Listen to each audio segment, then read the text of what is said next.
What's up, Lakeview? Happy Wednesday. Hope you all are doing well. Hope you are safe and healthy as we continue on in this quarantine process and just trying to make it through what's going on in this crazy world. I hope you're doing well. This is Wednesday. I'm gonna start doing a little Wednesday devotional. It's about 5 minutes long, hopefully 5 minutes, and getting it out to you guys just for a little midweek pick you up and so that you guys can and we can continue to study the word together and just talk to each other and be with each other. So whatever you have time to watch this, take a look, leave a comment below, and we can communicate back and forth. Just a couple of reminders about what's going on in Lakeview. We are continuing with our online services, obviously, but we are also continuing with our food bank. So if you have food that you want to donate, just get in contact with Pastor Roger or myself, and we'll make sure we get it to the church. And then if you know of somebody in need, just make sure that you reach out to us and let us know so that we can get that food and those resources to those people that need it. Thank you to all of those essential personnel and workers that are just powering through this thing. Carly and I are not technically essential, so we've been at home and just kind of doing our part from the home front.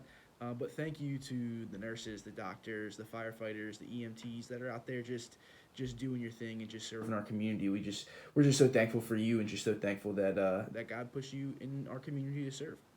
Carly and I were just noting the other day how quickly we kind of got into this routine, and now like all the days and times are kind of just running together.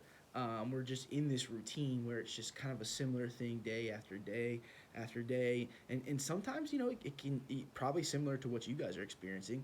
It can be kind of mundane at times. We're doing the same routine day after day, and we kind of lose track of the days sometimes. We have to, hey, what's is today? Wednesday, Thursday. What is today? And you guys are probably experiencing the same thing, but it can be really easy to kind of succumb to that monotony, that mundane, and kind of miss what's going on around us at times because of what's going on. We're just coming off of Easter, and it was the most unique Easter that I have ever experienced. But maybe, hopefully, something that God is using. I think that so many churches, and I saw an article that said church attendance virtually is increasing substantially, and we're reaching more people from all over the world, all over the country that maybe we could have never reached before because of this. So we know that God's going to use it, and we're just excited for what He's going to do through it. But we kind of get into this routine, and it's just mundane. And Carly and I's typical schedule and Finn's typical schedule kind of goes something like this. We'll wake up. Usually one will sleep in while the other one gets up with Finn, so that we can kind of rotate those days. We'll do a little bit of work, and one person will be playing with Finn while the other one's on the computer and getting some work done, and trying to play quietly while if another one's in a Zoom meeting or a Google Hangout meeting or whatever we got.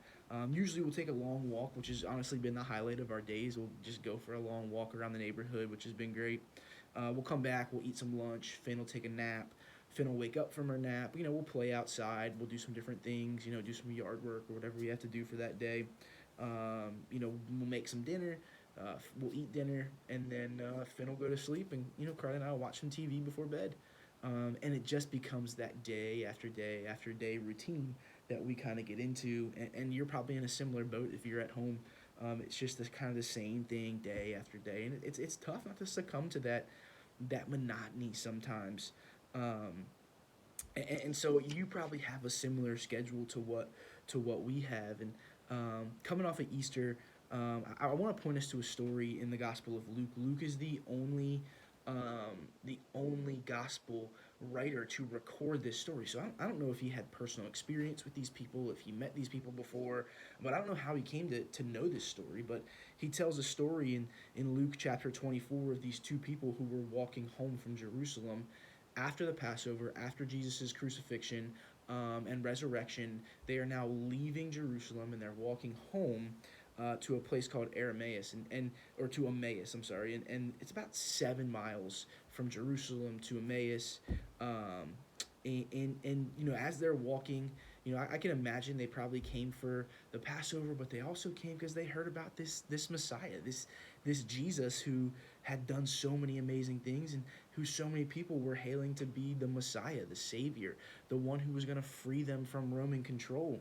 And now they're walking back after Jesus being crucified.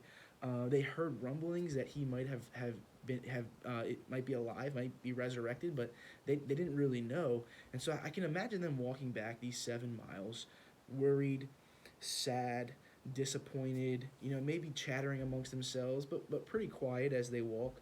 And this is probably a stretch of road that they probably walked, I don't know, hundreds of times in their lifetime, from Emmaus to Jerusalem, where a lot of the Jewish festivities would happen. And so I can just imagine them walking this road, and they thought that Jesus, who was going to be the Savior of the world, the Messiah, was going to save them from Roman rule. But as it turned out, in their mind at the time, he was just another leader with empty promises. And so that's where we are, and they're walking down the road, these two people, and all of a sudden, this man starts walking with them, and he starts talking with them, and he's listening to their conversation, and he kind of asks them, "Hey, what's going on? What are you guys talking about? What are you conversing about?" And you look kind of sad, like what's going on? And to their amazement, they're probably like, "What? Have you been under a rock? Have you not checked Twitter? Have you not been online lately? Like, this man who was supposed to be our Messiah was hung on a cross. He was killed. He's dead. The guy who was supposed to free us from the oppression that we're suffering under is gone. We can't do anything about it. And he's dead. And maybe he resurrected, but we really don't have any proof of that. And so he's gone, and our hopes and dreams of being a free people are gone as well. And so this man continued to travel with them, and he was walking with them, and he was talking to them.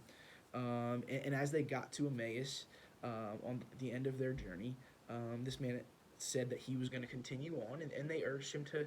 It was getting late, to stay with them, to have dinner with them, and so he agreed. And when they sat down, the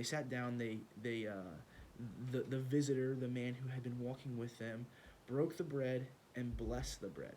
So he broke the bread and he blessed the meal for them, and immediately at that time, these two people, these two travelers, their eyes were opened, and they saw who was with them. They saw who was traveling with them, and it was Jesus, alive in the flesh, walking with them, talking with them. It was that Messiah that they had been so disappointed about just a few hours early. Not only was he alive, but he had been with them the whole time. He was alive, and he was walking and talking with them.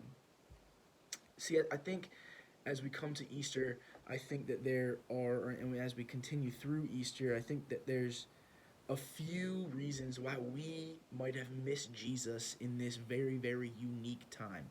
Again, this I've never experienced an Easter like this before in my life. And I think because of it, it became very, very easy to miss Jesus, to miss the Savior throughout the whole thing. Number one, you could be too wrapped up in the mundane that you're missing the movements of God, that you're too wrapped up in that monotony, that you're missing that God is moving and alive in your life. These people walked this stretch of road probably hundreds of times, these 7 miles from their home to Jerusalem and back to Emmaus, and uh, and they had this had just kind of been rote memorization for them. They knew where to go, they knew where to walk, and so they're walking along, and um, you could easily, with all the routines that you're in right now, the things that you're doing, the wake up, the work, the walk, the lunch, the play, the bedtime, the TV, the time to go to bed, you could have easily missed Jesus through that. And so don't miss Jesus in the mundane. The other reason why I think that you might have missed Jesus throughout this time is that you're too busy looking for the Savior that you want, that you miss the Savior that you need. And I just think that that's really important for us, is that we don't try and put Jesus and God and the plans that we think that we have in this nice, pretty box and say, God, you need to stay here. These are my plans. Because the word says that God will do immeasurably more in our lives than what we can think or imagine. And so I think oftentimes we miss Jesus, we miss the Savior because we're looking for what we want and we miss what we need. And through this time, my prayer for you is that you would find Jesus in spirit and in truth for who he really is, not who you want him to be, because his plans are greater than our plans. He is higher than we are. And so I think that if we are looking for what we need, we're going to find Jesus. We're going to find Jesus. Seek Jesus in spirit and in truth. Live the victory this week.